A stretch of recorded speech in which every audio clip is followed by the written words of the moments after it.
Hello every one. ഇനി വന്നിട്ടുള്ളത് നമ്മളുടെ 10th സ്റ്റാൻഡേർഡ് കെമിസ്ട്രീന്റെ 4ാമത്തെ ചാപ്റ്റർ ആയിട്ടുള്ള ഗ്യാസ് ലോസ് ആൻഡ് മോൾ കോൺസെപ്റ്റും ആയിട്ടാണ്. ഈ വീഡിയോ യൂസ്ഫുൾ ആവുകയാണെങ്കിൽ നിങ്ങൾ ഫ്രണ്ട്സിന് ഷെയർ ചെയ്യാനും ലൈക്ക് ചെയ്യാനും സബ്സ്ക്രൈബ് ചെയ്യാനും കമന്റ് ചെയ്യാനും മറക്കരുത്. അപ്പൊ ഈ ഒരു ചാപ്റ്ററിലേക്ക് കടക്കുമ്പോൾ നമുക്ക് എന്താ ഇവിടെ സൈഡിൽ ഒരു വലിയൊരു ബലൂണ് കാണാനായിട്ട് പറ്റും. അതേപോലെ തന്നെ ഇവിടെ ഒരു നമ്പർ എഴുതിയതായിട്ടും കാണാനായിട്ട് പറ്റും അല്ലെ. അപ്പൊ ഈ ഒരു നമ്പറിനെ നമ്മൾ വിളിക്കുന്ന പേരാണ് അവോഗാഡ്രോസ് നമ്പർ എന്നാണ് ഈ ഒരു നമ്പറിനെ വിളിക്കുന്നത്. അപ്പൊ ഇതിനെ കുറിച്ച് ഡീറ്റെയിൽഡ് ആയിട്ട് നമ്മൾ വരുന്ന ക്ലാസ്സിൽ പഠിക്കുന്നതായിരിക്കും. അതേപോലെ തന്നെ ഇവിടെ നിങ്ങൾക്ക് ഒരു ബലൂണ് കാണാനായിട്ട് പറ്റും അല്ലെ, ഹോട്ട് എയർ ബലൂൺ. മൂന്നാറിലൊക്കെ പോയി കഴിഞ്ഞാൽ നമുക്ക് കയറാനായിട്ട് പറ്റുന്നതാണ് ഈ ഒരു ബലൂണിൽ അല്ലെ. അപ്പൊ നമുക്ക് എന്താ നോക്കാം. As in this picture, we can see huge balloons flying in the air in some tourist centers. Do you feel like rising up and flying in such balloon? നമ്മൾ ഏതെങ്കിലും ഒരു ടൂറിസ്റ്റ് സെന്റേഴ്സിലൊക്കെ പോയി കഴിഞ്ഞാൽ വലിയ വലിയ ഇതേ രീതിയിലുള്ള ബലൂൺസ് ഒക്കെ എയറിൽ ഇങ്ങനെ ഫ്ലൈ ചെയ്യുന്നത് കാണാനായിട്ട് പറ്റും. അപ്പൊ നിങ്ങൾക്ക് ഇതിൽ കയറിയിട്ട് ഇങ്ങനെ ഫ്ലൈ ചെയ്യണമെന്ന് എപ്പോഴെങ്കിലും നിങ്ങൾ ആഗ്രഹിച്ചിട്ടുണ്ടോ? Have you ever thought about the reasons why these balloons rise up in the air, float and come down?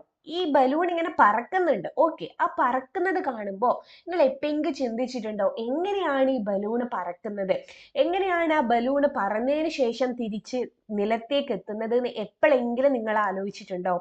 Helium gas is filled in such balloon. എന്ത് ഗ്യാസാ ഈ ബലൂണിൽ നിറച്ചിട്ടുള്ളത്? ഹീലിയം ഗ്യാസ് ആണ് ഈ ഒരു ബലൂണിൽ നിറച്ചിട്ടുണ്ട്. എന്തുകൊണ്ടായിരിക്കും ഹീലിയം ഗ്യാസിനെ നമ്മൾ നിറക്കാനുള്ള കാരണം? നോക്കാം.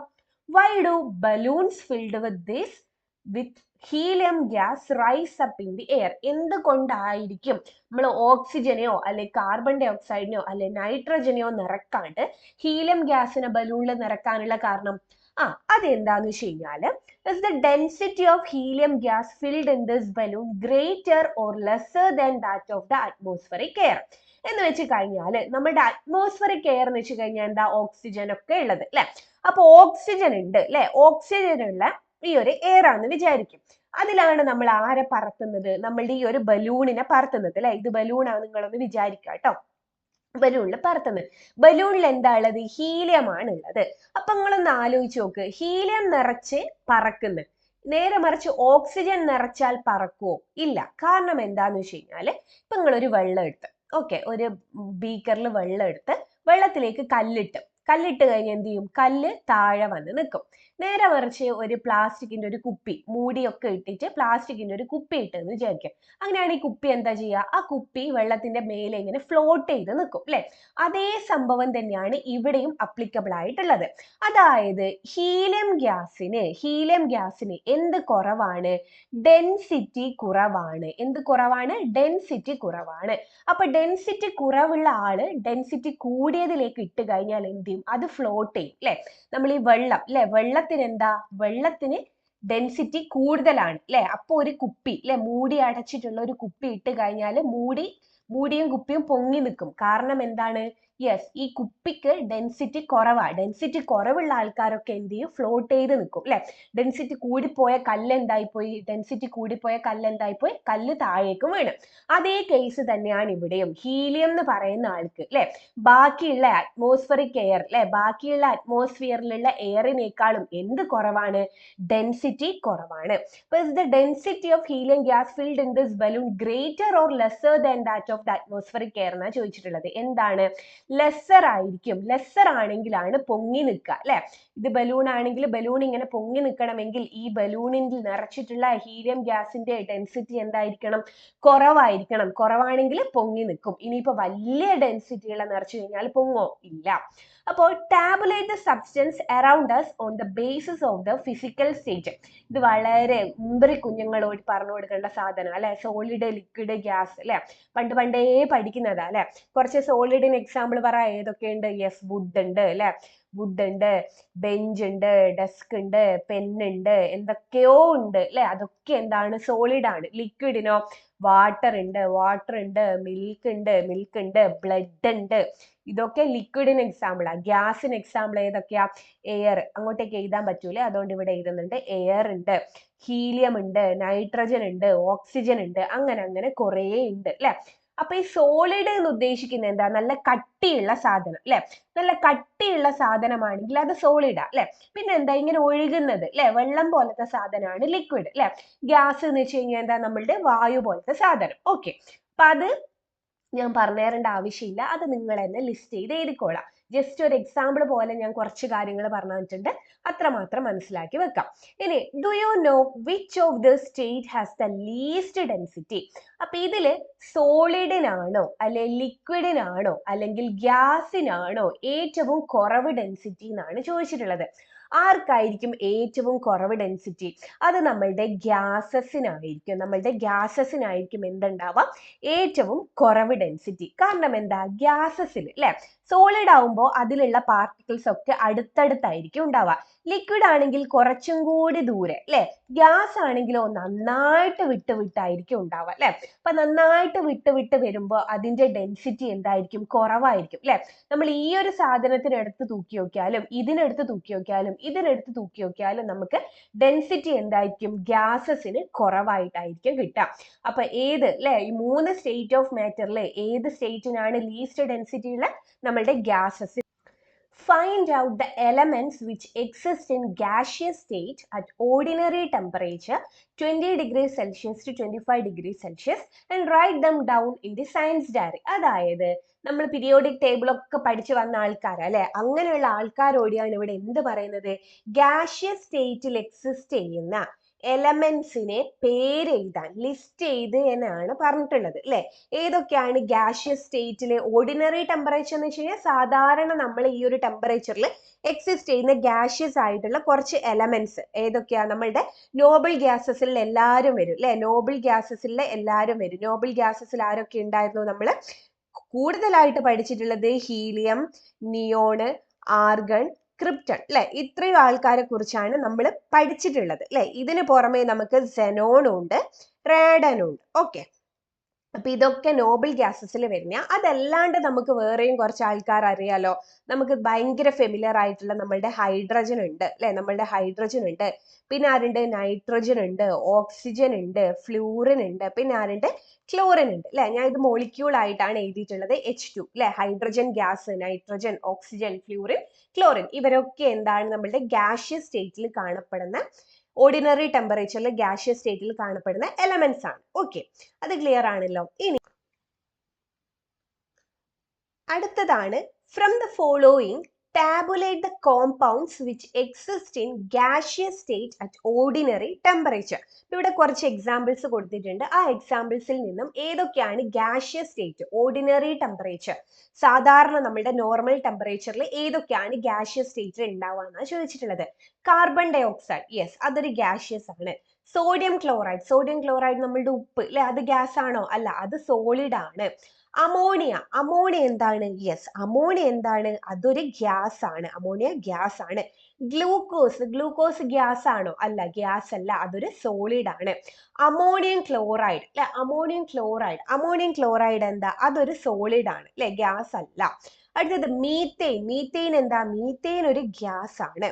സൾഫർ ഡയോക്സൈഡ് ഗ്യാസ് ആണ്. കാർബൺ മോണോക്സൈഡ് ഗ്യാസ് ആണ്. നൈട്രിക് ആസിഡ് ആണ്. അതെന്താ? സോളിഡ് ആണോ? അല്ല. ലിക്വിഡ് ആണോ? യെസ്, അത് ലിക്വിഡ് ആണ് അല്ലെ. അപ്പൊ ഗ്യാസ് അല്ല എന്നുള്ളത് കൊണ്ട് ഞാൻ ഇവിടെ തെറ്റിട്ടിട്ടുണ്ട്. അപ്പൊ ഇവിടെ ഗ്യാസിന് മാത്രമേ ഞാൻ ശരി കൊടുക്കുന്നുള്ളൂ. സോളിഡ് ആണെങ്കിലും ലിക്വിഡ് ആണെങ്കിലും ഞാൻ തെറ്റാണ് ഇടുന്നത് കേട്ടോ. അടുത്തത് നൈട്രജൻ ഡൈ ഓക്സൈഡ് ഉറപ്പായിട്ടും എന്താണ്? ഗ്യാസ് ആണ്. അപ്പൊ carbon dioxide, ammonia, methane, sulphur dioxide, carbon monoxide, nitrogen dioxide, ഇവരൊക്കെയാണ് എന്ത് വന്നിട്ടുള്ളത്? നമ്മളുടെ ഗ്യാസിൽ വന്നിട്ടുള്ളത്. ഓക്കെ, അത് ക്ലിയർ ആണല്ലോ. You have learned about the arrangement of particles in different physical state അല്ലെ. സോളിഡിൽ എങ്ങനെയാണ്, ലിക്വിഡിൽ എങ്ങനെയാണ്, ഗ്യാസിൽ എങ്ങനെയാണ് പാർട്ടിക്കിൾസിനെ അറേഞ്ച് ചെയ്തതെന്ന് നമുക്കറിയാം. സോളിഡിൽ നോക്ക്, ഇത് ഓരോന്നും എന്താ? ഓരോരോ പാർട്ടിക്കിളാ അല്ലെ. ആ പാർട്ടിക്കിളിനെ ഒക്കെ എങ്ങനെ അറേഞ്ച് ചെയ്തിട്ടുള്ളത്? അടുപ്പിച്ച് അല്ലെ. എല്ലാം എന്താ? തൊട്ട് അടുപ്പിച്ച് ഭയങ്കര ക്ലോസ് ആയിട്ടാണ് പാക്ക് ചെയ്തിട്ടുള്ളത് അല്ലെ. ഇനി നേരെ മറിച്ച് ലിക്വിഡിലേക്ക് വരുമ്പോഴോ, ക്ലോസ് ആയിട്ട് തന്നെയാണ്. പക്ഷെ സോളിഡിനെ പോലെ ക്ലോസ് ആണോ? അല്ല. ആടെ എന്തുണ്ട്? കുറച്ച് ഗ്യാപ്പ് ഒക്കെ ഉണ്ട് അല്ലെ? ഇവിടെയൊക്കെ നോക്കുകള് കുറച്ച് ഗ്യാപ്പ് ഒക്കെ ഉണ്ട്. ഭയങ്കര ടൈറ്റ് ആയിട്ടല്ല പാക്ക് ചെയ്തത്. പക്ഷെ ഗ്യാസിലേക്ക് വരുമ്പോൾ പാർട്ടിക്കിൾസിനൊക്കെ നിങ്ങൾ നോക്ക് ഭയങ്കര ലൂസ് ആയിട്ട് അല്ലെ? ഭയങ്കര ലൂസ്ലി ആയിട്ടാണ് പാക്ക് ചെയ്തിട്ടുള്ളത്. അപ്പൊ നോക്കിയോ, compare the distance between the molecules, force of attraction between them, freedom of movement of the molecules and their energy in gaseous state with those in other state of matter and write down. ഇപ്പൊ ഇവിടെ നമ്മൾ ഈ ചാപ്റ്ററിൽ main ആയിട്ട് പഠിക്കുന്നത് ഗ്യാസിനെ കുറിച്ചാണ് അല്ലെ? അപ്പൊ ഇവിടെ പറഞ്ഞിട്ടുള്ളത് ഈ ഗ്യാസ് ഉണ്ടല്ലോ, ഈ ഗ്യാസിലുള്ള പാർട്ടിക്കിൾസ് അല്ലെങ്കിൽ മോളിക്യൂൾസ് അല്ലെ, ഈ മോളിക്യൂൾസ് തമ്മിലുള്ള force of attraction. Force of attraction എന്ന് വെച്ച് കഴിഞ്ഞാൽ എന്താ? ഇതും തമ്മിലുള്ള ഒരു അട്രാക്ഷൻ, ഇതും തമ്മിലുള്ള അട്രാക്ഷൻ, ഇതും തമ്മിലുള്ള അട്രാക്ഷൻ അല്ലെ? അങ്ങനെ മോളിക്യൂൾസ് തമ്മിലുള്ള അട്രാക്ഷൻ ഈ ഗ്യാസിന് ലിക്വിഡും സോളിഡും വെച്ച് കമ്പയർ ചെയ്യാൻ പറഞ്ഞിട്ടുണ്ട്. അതേപോലെ തന്നെ ഈ മോളിക്യൂൾസിന് മൂവ് ചെയ്യാൻ ഒരു ഫ്രീഡം ഉണ്ടാവുമല്ലോ അല്ലെ? ആ മൂവ് ചെയ്യേണ്ട ഫ്രീഡത്തിനെ കുറിച്ചും എന്ത് ചെയ്യാൻ പറഞ്ഞിട്ടുണ്ട്? ഒന്ന് കമ്പയർ ചെയ്യാൻ പറഞ്ഞിട്ടുണ്ട്. അതേപോലെ തന്നെ ഈ മോളിക്യൂൾസിന്റെ എനർജീനെ കുറിച്ച് നമ്മൾ കമ്പയർ ചെയ്യേണ്ടതായിട്ടുണ്ട്. അപ്പൊ ഇവിടെ ഒരു ടേബിൾ കൊടുത്തിട്ടുണ്ട്. ആ ടേബിൾ ഒന്ന് നമുക്ക് നോക്കാം. ആ ടേബിളില് ഡിസ്റ്റൻസ് ബിറ്റ്വീൻ ദ മോളിക്യൂൾസ് എന്നാണ് പറഞ്ഞിട്ടുള്ളത്. അപ്പൊ ഗ്യാസിലെ മോളിക്യൂൾസ് ഒക്കെ ഡിസ്റ്റൻസ് എങ്ങനെയാണുള്ളത്? ദൂരോട്ടാണ് ഉള്ളത് അല്ലെ? സോളിഡിനെയും ലിക്വിഡിനെയും കമ്പയർ ചെയ്ത് നോക്കുമ്പോൾ ഗ്യാസിലുള്ള മോളിക്യൂൾസിന്റെ ദൂരങ്ങൾ എങ്ങനെയാണ്? അടുത്തല്ല, ദൂരെയാണുള്ളത്. അതുകൊണ്ടാണ് ഇവിടെ വെരി ഹൈ എന്ന് വന്നിട്ടുള്ളത്. അടുത്തത് force of attraction between the molecules അല്ലെ? ഫോഴ്സ് ഓഫ് അട്രാക്ഷൻ നോക്ക്, സോളിഡിലാണെങ്കിൽ മോളിക്യൂൾസ് എല്ലാം അടുത്തടുത്താ ഉള്ളത്. അടുത്തടുത്ത് എന്ന് വെച്ച് കഴിഞ്ഞാൽ ഇവര് തമ്മിലുള്ള ഫോഴ്സ് എന്തായിരിക്കും? ഇവര് തമ്മിലുള്ള ഫോഴ്സ് ഹൈ ആയിരിക്കും അല്ലെ? ലിക്വിഡിലേക്ക് വരുമ്പോഴോ ഇവര് കുറച്ചും കൂടി ഒന്ന് ലൂസ് ആയിട്ടാ ഉള്ളത്. എന്നാലും ഫോഴ്സ് ഉണ്ട്, പക്ഷെ സോളിഡിന്റെ അത്ര ഫോഴ്സ് ഇല്ല. പക്ഷെ ലിക്വിഡിലേക്ക് വരുമ്പോൾ ഇവർ അടുത്തടുത്താണോ ഉള്ളത്? അല്ല, ഇവര് ദൂരെയാണ് ഉള്ളത്. അപ്പൊ ഇവരെ ഫോഴ്സ് അല്ലെ, ഇവരും തമ്മിലുള്ള ഫോഴ്സ് എന്തായിരിക്കും? ലോ ആയിരിക്കും അല്ലെ? വെരി ലോ ആയിരിക്കും. അപ്പൊ ഇവിടെ എഴുതുന്നുണ്ട് വെരി ലോ ആയിരിക്കും. അടുത്തത് freedom of movement of the molecule. Freedom of movement, അതായത് സോളിഡിൽ എല്ലാവരും ഒരുമിച്ച് ഇങ്ങനെ പിടിച്ചു വെച്ചിട്ടുള്ളത്. അപ്പൊ ഈ ഒരു മോളിക്യൂൾ ഇങ്ങോട്ടേക്ക് പോകണം എന്ന് വിചാരിച്ചു കഴിഞ്ഞാൽ വേഗം പോകാൻ പറ്റുമോ? ഇല്ല. അതേപോലെ തന്നെ ലിക്വിഡിലാണെങ്കിൽ ഈ ഒരു മോളിക്യൂളിൽ പോകണം എന്ന് വിചാരിച്ചു കഴിഞ്ഞാൽ പോകാൻ പറ്റും, പക്ഷെങ്കിൽ സോളിഡിന്റെ അത്ര വിഷമയില്ല. സോളിഡിൽ എല്ലാത്തിനും ഒരുമിച്ച് ഇങ്ങനെ ടൈറ്റ് ആക്കി വെച്ചിട്ടുണ്ട്. ടൈറ്റ് ആക്കി വെക്കുമ്പോൾ പോകാൻ ബുദ്ധിമുട്ടാണ്. ലിക്വിഡ് ആകുമ്പോൾ കുറച്ചും കൂടി എങ്ങനെയെങ്കിലും ഒന്ന് ശ്രമിച്ചു കഴിഞ്ഞാൽ പോവാം. പക്ഷെ ഗ്യാസ് ആണെങ്കിലോ ഇവരെല്ലാം നല്ല സുഖസുന്ദരമായിട്ട് ലൂസാക്കി വിട്ടിട്ടാണ്. ലൂസാക്കി വിടുമ്പോൾ ഇവർക്കൊക്കെ എന്താ നല്ല ഫ്രീഡം ഉണ്ടാവും അല്ലെ? തോന്നിയ പോലെ നടന്ന് കളിക്കാം അല്ലെ ഈ ഗ്യാസിന്റെ മോളിക്യൂൾസിന്. അങ്ങനെയാണെങ്കിൽ freedom of movement of the molecule എന്തായിരിക്കും? വെരി ഹൈ ആയിരിക്കും. വെരി ഹൈ ആയിരിക്കും. അടുത്തതാണ് energy of the molecule. Energy okay, ഇതിപ്പോ എല്ലാവരും എന്താ ലൂസാക്കി ദൂരെ ആയിട്ടാണ് ഉള്ളത്. ദൂരെ ആയിട്ട് നിൽക്കുമ്പോൾ ഇവരെ എനർജി എന്തായിരിക്കും? ഇവരെ എനർജി കൂടുതലായിരിക്കും അല്ലെ? ഇങ്ങനെ അടുത്ത് നിൽക്കുമ്പോൾ എല്ലാവരും എനർജി ഇങ്ങനെ തങ്ങി ഇങ്ങനെ നിൽക്കേണ്ടി വരും അല്ലെ? ദൂരെ ആവുമ്പോൾ ഇവർക്ക് ഇഷ്ടം പോലെ പറന്ന് നടക്കാം അല്ലെ? അങ്ങോട്ടും ഇങ്ങോട്ടും ഫ്രീഡം എല്ലാം അല്ലെ? ഫ്രീഡം ഓഫ് മൂവ്മെന്റ് എല്ലാം എന്താ കൂടുതലാ. അപ്പൊ ഇവർക്ക് ഇഷ്ടം പോലെ പറന്ന് നടക്കാം. ഇങ്ങനെ പറന്ന് നടക്കുമ്പോൾ നല്ല എനർജി വേണം അല്ലെ? അപ്പൊ എനർജി ഓഫ് മോളിക്യൂൾ എന്താണ്? അതെന്താണ്? വെരി ഹൈ ആണ്. വെരി ഹൈ ആണ്. അപ്പൊ ഈ 4 പോയിന്റും വെരി ഇമ്പോർട്ടന്റ് ആണ്. ഗാഷിയസ് സ്റ്റേറ്റിന്റെ പ്രോപ്പർട്ടീസ് ചോദിച്ചു കഴിഞ്ഞാൽ ഇതൊക്കെ എഴുതണം. എന്തൊക്കെ എഴുതണം? ഡിസ്റ്റൻസ് ബിറ്റ്വീൻ ദ മോളിക്യൂൾസ് എന്താണ്? ഗാഷ്യസിലാണെങ്കിൽ മോളിക്യൂൾസ് തമ്മിലുള്ള ഡിസ്റ്റൻസ് വെരി ഹൈ ആണ്, പക്ഷെ ഒരു തമ്മിലുള്ള അട്രാക്ഷൻ എന്താ? കുറവാണ്. അതേപോലെ തന്നെ ഇവര് ദൂരെ ആയതുകൊണ്ട് ഇവർക്ക് എവിടെയും പോവാ അല്ലെ? ഭയങ്കര ഫ്രീഡാ, മൂവ് ചെയ്യാനായിട്ട് ഭയങ്കര ഫ്രീ ആണ്. അതേപോലെ തന്നെ എന്താ? ഇവർക്ക് എനർജിയും എന്താണ്? ഭയങ്കര ഹൈ ആണ്. അപ്പൊ ആ ഒരു കാര്യം കൂടി നിങ്ങൾ മനസ്സിലാക്കി വെക്കുക. ഓക്കെ, അപ്പോൾ ഇനി scientists have conducted numerous studies on the general properties of gases. The postulates of kinetic molecular theory proposed by James Clerk Maxwell and Ludwig Boltzmann to explain these properties are given below. അപ്പൊ ഇനി എന്താ പറയാൻ പോകുന്നതെന്ന് വെച്ച് കഴിഞ്ഞാൽ ഇപ്പൊ നമ്മൾ ഗാഷ്യസ് സ്റ്റേറ്റിന്റെ പ്രോപ്പർട്ടീസ് ഒക്കെ നോക്കി. അതിനേക്കാളും കുറച്ചും കൂടി ജനറൽ ആയിട്ടുള്ള പ്രോപ്പർട്ടീസ് സജസ്റ്റ് ചെയ്ത ആളാണ് ജെയിംസ് ക്ലർക്ക് മാക്സ്വെല്ലും ബോൾട്സ്മാനും. അപ്പൊ ഈ ഒരു ലോ അറിയപ്പെടുന്നതാണ് കൈനറ്റിക് മോളിക്കുലാർ തിയറി. എന്താണ്? Kinetic molecular theory. ഇത് പ്രപ്പോസ് ചെയ്തത്, ഇത് കൊണ്ടുവന്നത് ആരാണ്? ജെയിംസ് ക്ലർക്ക് മാക്സ്വെല്ലും ബോൾട്സ്മാനും. അപ്പൊ നിങ്ങൾക്ക് രണ്ട് രീതിയിൽ ഇവിടെ ക്വസ്റ്റ്യൻ ചോദിക്കാം. ഒന്നുമില്ലെങ്കിൽ എക്സ്പ്ലെയിൻ കൈനറ്റിക് മോളിക്കുലാർ തിയറി, അല്ലെങ്കിൽ നിങ്ങളോട് ചോദിക്കാം എന്ത്? Explain James clerk Maxwell and Ludwig Boltzmann theory എന്ന് പറയും.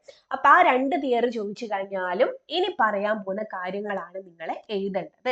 അപ്പൊ നോക്കിക്കോളെ, ആ തിയറിയിൽ കുറച്ച് 5-6 പോയിന്റ്സ് ഉണ്ട്. ഭയങ്കര സിമ്പിൾ ആയിട്ടുള്ള പോയിന്റ്സ് ആണ്, ഒന്ന് മനസ്സിലാക്കി വെക്കാനേ ഉള്ളൂ. നോക്കിക്കോ, gases are made up of minute particles. അല്ലെ, ഗ്യാസസ് അത് പ്രത്യേകിച്ച് പറയണോ? ഈ പ്രപഞ്ചത്തിലെ എല്ലാ സാധനത്തിനെയും ഉണ്ടാക്കിയിട്ടുള്ളത് മോളിക്യൂൾസിനെ കുറിച്ചാണ്. അല്ലെ, മാറ്ററിനെ കൊണ്ടാണ് എന്ന് നമുക്കറിയാം. അല്ലെ, അപ്പൊ ആ മാറ്റർ എന്ന് പറയുന്നത് എന്താ? കുറേ ഇങ്ങനെ കുഞ്ഞി കുഞ്ഞി ആൾക്കാർ ചേർന്നിട്ടാണ് ഓരോരോ സാധനങ്ങളും ഉണ്ടായിട്ടുള്ളത്. അല്ലെ, അപ്പൊ ഗ്യാസ് ആണെങ്കിൽ എന്താണ്? ഗ്യാസിനെ ഉണ്ടാക്കിയിട്ടുള്ളത് എന്തുകൊണ്ടാ? Made up of minute particle. അല്ലെ, ആറ്റവും മോളിക്യൂളും ചേർന്ന് ഉണ്ടായിട്ടുള്ള മൈന്യൂട്ട് പാർട്ടിക്കിൾസിനെ കൊണ്ടാണ് ഗ്യാസ് ഉണ്ടായിട്ടുള്ളത്. ഫസ്റ്റ് പോയിന്റ് ആണ് അടുത്തത് the attractive forces between gaseous molecule is very low. അത് പ്രത്യേകിച്ച് പറയേണ്ട ആവശ്യമുണ്ടോ? ഗാഷിയസ് മോളിക്യൂൾ എന്ന് വെച്ച് കഴിഞ്ഞാൽ ഇങ്ങനെ ദൂരെ ദൂരെ ഉണ്ടാവുക. അല്ലെ, അപ്പൊ ഇതും തമ്മിലുള്ള അട്രാക്ഷൻ, അല്ലെ ഇതും തമ്മിലുള്ള അട്രാക്ഷൻ എന്ന് വെച്ച് കഴിഞ്ഞാൽ എന്താ? വളരെ കുറവായിരിക്കും. കാരണം ഇവരെന്താ? ഭയങ്കര ദൂരോട്ടാണെങ്കിൽ ഇവർ തമ്മിലുള്ള അട്രാക്ഷൻ എന്തായിരിക്കും? കുറവായിരിക്കും. ഓക്കെ, ഇപ്പൊ രണ്ടാമത്തെ പോയിന്റും കഴിഞ്ഞ്. ആദ്യത്തെ പോയിന്റ് വളരെ സിമ്പിൾ. എന്താണ്? ഗ്യാസസിനെ ഉണ്ടാക്കിയിട്ടുള്ളത് മൈന്യൂട്ട് പാർട്ടിക്കിൾസിനെ കൊണ്ടാണ്. രണ്ടാമത്തെ പോയിന്റ് എന്താണ്? ഇവരെല്ലാം എന്താണ്? ദൂരോട്ടാണ്. അല്ലെ, അതുകൊണ്ട് തന്നെ എന്താ? ഇവർക്ക് ഫോഴ്സ് ഓഫ് അട്രാക്ഷൻ, ഇവർ തമ്മിലുള്ള അട്രാക്ഷൻ കുറവാണ്. അടുത്ത പോയിന്റ് ആണ്, as the molecules are so far apart, the volume of gaseous molecule is negligible in comparison with the total volume of the gas. അതായത് ഞാൻ ഇപ്പൊ ഇവിടെ ഒരു പാത്രം എടുത്ത്, ഓക്കെ, ഈ ഒരു പാത്രത്തിൽ ഞാനൊരു 5 ഗ്യാസിന് ഇട്ടെന്ന് വിചാരിക്കുക. 5 ഗ്യാസിന്റെ മോളിക്യൂൾസിന് ഇട്ടെന്ന് വിചാരിക്കുക. ഓക്കെ, അപ്പൊ ആ 5 ഗ്യാസിന്റെ മോളിക്യൂളിന് ഈ പാത്രം അങ്ങനെ ഇടുവാനൊന്നും ആവൂല, ഞങ്ങൾക്ക് മനസ്സിലാക്കാൻ വേണ്ടി പറഞ്ഞാൽ കേട്ടാ. ഇത്ര 5 എന്ന് പറഞ്ഞ് ഇങ്ങനെ എണ്ണീറ്റ് ഇങ്ങനെ ഇടുവാനൊന്നും ആവൂല, ഞാൻ മനസ്സിലാക്കാൻ വേണ്ടി പറഞ്ഞു തന്നെ കേട്ടോ. അപ്പൊ ആ ഒരു പാത്രത്തിൽ ഞാൻ 5 ഗ്യാസ് മോളിക്യൂൾസിന് ഇട്ടു. അപ്പൊ ഈ ഗ്യാസ് മോളിക്യൂൾസ് എന്താ? ഈ പാത്രത്തിൽ ഇങ്ങനെ നിറഞ്ഞു നിൽക്കും. അല്ലെ, അപ്പൊ ഈ പാത്രത്തിന്റെ ആ ഒരു സ്പേസിനെയാണ് നമ്മൾ എന്ത് പറയാ? വോളിയം എന്ന് പറയാം. അല്ലെ, ഈ പാത്രത്തിലുള്ള ഈ ഒരു സ്പേസിനാണ് നമ്മൾ വോളിയം എന്ന് പറയാം. അങ്ങനെയാണെങ്കിൽ ഈ 5 ആൾക്കാരും, അല്ലെ, ഈ 5 ആൾക്കാരും ഇത്രയും വലിയ വോളിയത്തിലാണ് നിൽക്കുന്നത്. അല്ലെ, ഈ 5 ആൾക്കാരും ഇത്രയും വലിയ വോളിയത്തിലാണ് നിൽക്കുന്നത്. ഇനി ഞാൻ ഈ ഓരോന്നിനെയും എടുത്ത്, ഓക്കെ, 1 2 3 4 5 ഈ എല്ലെണ്ണത്തിനെയും ഒരുമിച്ച് എടുത്തിട്ട് നോക്കുകയാണെങ്കിൽ ഈ വോളിയം എന്ന് പറയുന്നത് എന്താ? ഈ വോളിയം എന്ന് പറയുന്നത് എന്താ? വളരെ കുറവാണ്. അതാണ് ഇവിടെ പറഞ്ഞിട്ടുള്ളത്, നെഗ്ലിജിബിൾ ആയിരിക്കും. അതായത് ടോട്ടൽ വോളിയം എടുത്തു നോക്കുകയാണെങ്കിൽ, അല്ലെ, ഈ ഒരു ഗ്യാസിന്റെ ടോട്ടൽ വോളിയം എടുത്തു നോക്കുകയാണെങ്കിലും പിന്നെ ഈ മോളിക്യൂളിനെ മാത്രം എടുത്ത് നോക്കുകയാണെങ്കിലും ഈ മോളിക്യൂളിനെ മാത്രം എടുത്ത് നോക്കുമ്പോൾ ആ വോളിയം എന്തായിരിക്കും? കുറവായിരിക്കും. അല്ലെ, as the molecules are so far apart, ഇവർ ദൂരെ ആയിരിക്കുമ്പോൾ the volume of gaseous molecule is negligible. അല്ലെ, ഇവർ ദൂരെ ആയിരിക്കുമ്പോൾ അത്യാവശ്യം നല്ല വോളിയത്തിലാണ് ഇവർ നിൽക്കുന്നത്. പക്ഷെങ്കിൽ എന്താ? ഈ മോളിക്യൂൾസിനൊക്കെ ഒരുമിച്ച് എടുത്ത് നോക്കുകയാണെങ്കിൽ ഇവരുടെ ടോട്ടൽ വോളിയം എന്ന് പറയുന്നത് എന്താണ്? അവരുടെ ടോട്ടൽ വോളിയം എന്ന് പറയുന്നത് വളരെ നെഗ്ലിജിബിൾ ആയിരിക്കും, വളരെ കുറവായിരിക്കും. അതായത് 0 എന്ന് വേണമെങ്കിൽ പോലും നമുക്ക് വേണമെങ്കിൽ എടുക്കാനായിട്ട് പറ്റും. 0 എടുക്കണ്ട, എന്നാലും നെഗ്ലിജിബിൾ എന്ന് പറഞ്ഞാല് മതി. ഓക്കെ, അപ്പൊ 3 പോയിന്റ് ഇവിടെ ക്ലിയർ ആയിട്ടുണ്ടല്ലോ. ഇനി നാലാമത്തെ പോയിന്റ് ആണ്, the volume can be reduced by reducing the distance between the gaseous molecule. അതായത് ഇവിടെ ഞാൻ ഈ ഒരു പാത്രം എടുത്ത് ഈ ഒരു പാത്രത്തിൽ 2 3 4 5 അല്ലെ 5 എണ്ണത്തിന് ഇട്ട്. അല്ലെ, ഇവിടെ എന്താ പറഞ്ഞിട്ടുള്ളത്? The volume can be reduced by reducing the distance between the gaseous molecule. അപ്പൊ ഇവിടെ ഇത്രയും വോളിയം ഉണ്ട്, ഈ വോളിയം കുറക്കാന്ന് വെച്ച് കഴിഞ്ഞാൽ എങ്ങനെയാ നമുക്ക് ഈ ഒരു വോളിയം കുറച്ചു കൊണ്ടുവരാ? ഈ ഗാഷിയസ് മോളിക്യൂളിന്റെ ഇടയിലുള്ള ഡിസ്റ്റൻസ് കുറക്കാം. അല്ലെ, ഈ മോളിക്യൂൾസിന്റെ ഇടയിലുള്ള ഡിസ്റ്റൻസ് കുറച്ചു കഴിഞ്ഞാൽ 2 3 4 5 അല്ലെ, ഈ മോളിക്യൂൾസിന്റെ ഇടയിലുള്ള ഡിസ്റ്റൻസ് കുറച്ചു കഴിഞ്ഞാൽ ഇവരുടെ ഇടയിലുള്ള എന്താണ്? വോളിയവും കുറക്കാനായിട്ട് പറ്റും. അല്ലെ, the volume can be reduced by reducing the distance between the gaseous molecule. Gaseous molecule തമ്മിലുള്ള ആ ഒരു ദൂരം കുറക്കുകയാണെങ്കിൽ വോളിയവും എന്ത് ചെയ്യാൻ പറ്റും, കുറക്കാനായിട്ട് പറ്റും. അടുത്ത പോയിന്റ് ആണ് gaseous molecules are in constant motion in all direction. As a result, the molecules collide with one another and with the walls of the container. The force produced due to the collision of molecules with the walls of the container results in gaseous pressure. അതായത് ഇപ്പൊ അഞ്ചല്ല, ഇതൊരു കുറേ gas ഉണ്ട് എന്ന് വിചാരിക്കുക. അപ്പൊ ഈ ഗ്യാസിനെല്ലാം പിടിച്ച് ഒരു കണ്ടെയ്നറിന്റെ ഉള്ളിൽ ഇട്ട്, ആ കണ്ടെയ്നറിന്റെ ഉള്ളിൽ ഇട്ട് കഴിഞ്ഞാൽ ഇട്ടെടുത്ത് തന്നെ ആ ഗ്യാസ് ഇങ്ങനെ നിൽക്കുക ഇല്ല. ആ ഗ്യാസ് എന്ത് ചെയ്യും, ഇങ്ങനെ ഓടിക്കളിക്കും അല്ലെ. കാരണം എന്താ, ഇവൽക്കിടയിലുള്ള ഫോഴ്സ് കുറവാണ്. പിന്നെ എന്താ, ഇവര് ദൂരോട്ടാവുമ്പോ ഇവരെ ഫ്രീഡം ഓഫ് മോഷൻ, തോന്നിയ പോലെ നടക്കാമല്ലോ അല്ലെ. അപ്പൊ തോന്നിയ പോലെ ഇവർ ഇങ്ങനെ ഇതിൻ്റെ ഉള്ളത് ഇങ്ങനെ ഓടിക്കളിക്കുമ്പോൾ ഇവരെന്ത് ചെയ്യും, ചില ആൾക്കാർ കൂട്ടിമുട്ടും അല്ലെ. ചില ആൾക്കാർ എന്ത് ചെയ്യും, ഇങ്ങനെ കൂട്ടിമുട്ടും. ചില ആൾക്കാർ എന്താ, ഈ ഒരു കണ്ടെയ്നർ ഉണ്ടല്ലോ, ഈ കണ്ടെയ്നറിന്റെ വാളുമായിട്ട് കൂട്ടിമുട്ടും. ഓക്കെ, അങ്ങനെ കൂട്ടിമുട്ടുന്നത് കാരണം ഇവര് തമ്മിൽ എന്താണ്, ഒരു ഫോഴ്സ് ഉണ്ടാവുന്നുണ്ട് അല്ലെ. ഇങ്ങനെ കൂട്ടിമുട്ടുന്നത് കാരണം എന്താണ്, ഇവര് തമ്മിൽ ഒരു ഫോഴ്സ് ഉണ്ടാവുന്നുണ്ട്. അതേപോലെ തന്നെ എന്താ, ഈ വാള് തമ്മിൽ എന്ത് ചെയ്യുന്നുണ്ട്, ഒരു ഫോഴ്സ് ഉണ്ടാവുന്നുണ്ട്. ആ ഫോഴ്സ് ഉണ്ടാവുന്നതിലൂടെ ആരും കൂടി വരുന്നുണ്ട്, gaseous പ്രഷറും കൂടി വരുന്നുണ്ട് അല്ലെ. The force produced due to the collision of molecules with the walls of the container results in gaseous pressure അല്ലെ. ഇവരിങ്ങനെ കൂട്ടിമുട്ടുമ്പോ എന്താണ്, ഇവിടെ ഒരു ഫോഴ്സ് പ്രൊഡ്യൂസ് ചെയ്യുന്നുണ്ട്. ആ ഫോഴ്സ് പ്രൊഡ്യൂസ് ചെയ്യുന്നതിലൂടെ ആരും കൂടി ഇവിടെ വന്ന് ആ ഒരു ഗ്യാസിന്റെ ഒരു പ്രഷറും കൂടി വന്നിട്ടുണ്ട്. ക്ലിയർ ആണല്ലോ.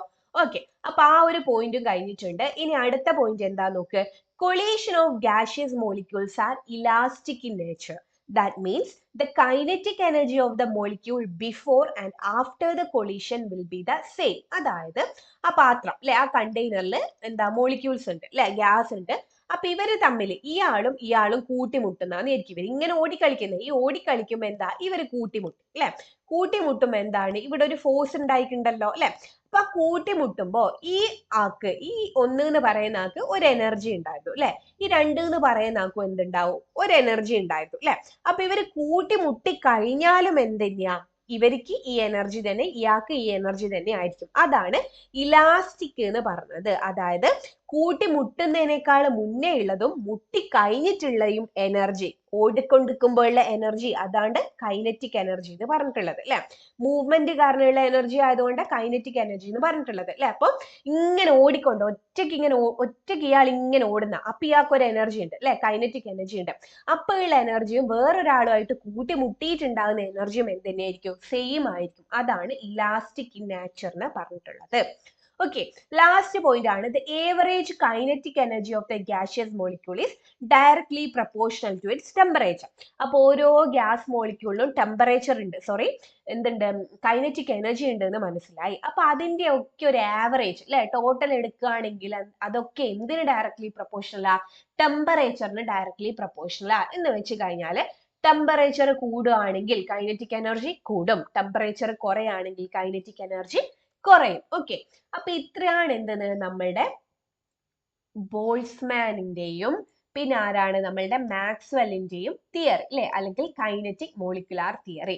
ഏതൊക്കെയായിരുന്നു ഞാനൊന്ന് ഷോർട്ട് ആക്കി പറഞ്ഞുതരാം. ആദ്യത്തെ പോയിന്റ് എന്താണ്, ഗ്യാസിനെ ഉണ്ടാക്കിയിട്ടുള്ളത് മൈന്യൂട്ട് പാർട്ടിക്കിളിനെ കൊണ്ടാണ് അല്ലെ. ഗ്യാസിന് ഉണ്ടാക്കിയിട്ടുള്ളത് എന്താണ്, മൈന്യൂട്ട് പാർട്ടിക്കിളിനെ കൊണ്ടാണ്. അടുത്തത് എന്താണ്, ഈ ഗ്യാസ് തമ്മിൽ എന്താണ്, ഒരു ഫോഴ്സ് ഓഫ് അട്രാക്ഷൻ ചെറിയ രീതിയിൽ മാത്രമേ ഉള്ളൂ അല്ലെ. ഈ ഗ്യാസിന്റെ മോളിക്യൂൾസ് തമ്മിൽ ഫോഴ്സ് ഓഫ് അട്രാക്ഷൻ എന്ന് പറയുന്നത് വളരെ ചെറുതാ. കാരണം എന്താണ്, ഇവരൊക്കെ ദൂരത്താണുള്ളതെങ്കിൽ ഇവരുടെ അട്രാക്ഷൻ കുറവായിരിക്കും. അടുത്തത് എന്താണ്, ആസ് ദ മോളിക്യൂൾ അല്ലെ, നമ്മൾ ഒരു ചെറിയൊരു വോളിയം എടുത്ത് നോക്കുകയാണെങ്കിൽ അല്ലെ, as the molecules are so far apart, ദൂരെ ആയതുകൊണ്ട് ആ ഗ്യാസിന്റെ മോളിക്യൂളിന്റെ വോളിയം എന്ന് വെച്ച് കഴിഞ്ഞാൽ എന്താ, നെഗ്ലിജിബിൾ ആയിരിക്കും അല്ലെ. ഒരു ടോട്ടൽ വോളിയം, ഗ്യാസിന്റെ ടോട്ടൽ വോളിയം എടുത്തു നോക്കുമ്പോൾ അതെന്തായിരിക്കും, നെഗ്ലിജിബിൾ ആയിട്ടായിരിക്കും ഉണ്ടാവാം. അതേപോലെ തന്നെ ഈ മോളിക്യൂൾസിന്റെ ഇടയിലുള്ള ദൂരം കുറച്ച് കൊണ്ടുവന്നു കഴിഞ്ഞാൽ നമുക്ക് എന്താ, വോളിയം കുറക്കാനായിട്ട് പറ്റും.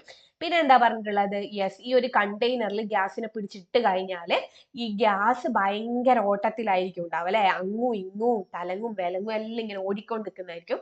അങ്ങനെ ഓടിക്കൊണ്ട് നിൽക്കും ഇവരെന്താ, തമ്മാമിൽ കൂട്ടിമുട്ടും. ചിലപ്പോ എന്താ, ആ കണ്ടെയ്നറിന്റെ വാളിലുമായിട്ടും കൂട്ടിമുട്ടും അല്ലെ. അത് കാരണം എന്താ, ഒരു ഗ്യാഷ്യസ് പ്രഷർ കൂടി അവിടെ അനുഭവപ്പെടുന്നുണ്ട്. പിന്നെ എന്താണ്, ഇലാസ്റ്റിക് നേച്ചർ ആണ് അല്ലെ ഗ്യാഷ്യസ് മോളിക്യൂളിന്റെ കൊളീഷൻ എന്ന് വെച്ച് കഴിഞ്ഞാൽ എന്താ, കൂട്ടിമുട്ടൽ അല്ലെ. കാരണം എന്താണ്, എത്ര കൈനറ്റിക് എനർജിയാണ് കൂട്ടിമുട്ടുന്നതിന് മുന്നേ ഉള്ളത്, അത് തന്നെയാണ് കൂട്ടിമുട്ടലിന് ശേഷവും കിട്ടിയിട്ടുള്ളത്. പിന്നെ എന്താണ്, ആ ഒരു കൈനറ്റിക് എനർജിന്റെ ഏവറേജ് ടോട്ടൽ എടുത്തു കഴിഞ്ഞാൽ എന്താ നമുക്ക് കിട്ടാം, അത് ടെമ്പറേച്ചറിന് ഡയറക്ട്ലി പ്രപ്പോർഷണൽ ആയിട്ടാണ് കിട്ടുന്നത്. ക്ലിയർ ആണല്ലോ. അപ്പൊ ഇന്ന് നമ്മൾ ഇത്രയാണ് ഡിസ്കസ് ചെയ്യാനായിട്ട് ഉദ്ദേശിച്ചിട്ടുള്ളത്. ഇതുവരെ എടുത്തത് മനസ്സിലായിട്ടുണ്ടെങ്കിൽ കമന്റ് ചെയ്യുക, മനസ്സിലായിട്ടില്ലെങ്കിൽ അത് പറഞ്ഞാൽ ഞാൻ ക്ലിയർ ചെയ്ത് തരുന്നതായിരിക്കും.